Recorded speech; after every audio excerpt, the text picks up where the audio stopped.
வணக்கம், good morning. இன்றைக்கி topic அம்மா. சின்ன வயசில் அப்பா எந்த ஃபுட்டு வெளியேருந்து வாங்கின்னு வந்தாலும் அது எனக்கு, எங்கள் அண்ணனுக்கு, அப்பாவுக்கு பிரித்து வச்சு அவங்களும் வைப்பாங்க. ஆனாலும் நாங்கள் கேட்டால், நானும் எங்கள் அண்ணனும் கேட்டாங்கன்னா அது எங்களுக்கு ஷேர் கொடுத்துருவாங்க. அவங்க சாப்பிட மாட்டாங்க. இருந்தால் சாப்பிடுவாங்க, இல்லைன்னா சாப்பிட மாட்டாங்க.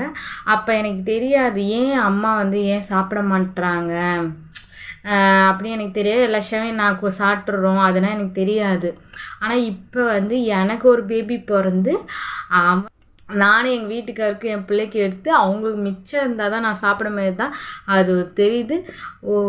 ஒருத்தவங்களுக்கு ஃபுட்டை நம்ம ஷேர் பண்ணுறது, நம்ம பேபிக்கும் ஹஸ்பண்டுக்கும் ஷேர் பண்ணுறது மனப்பூர்வமாக செய்கிறாங்க. ஷேரிங்லேயும் ஒரு சந்தோஷம் இருக்குது அப்படின்னு எனக்கு அப்போ தான் தெரிஞ்சிச்சு.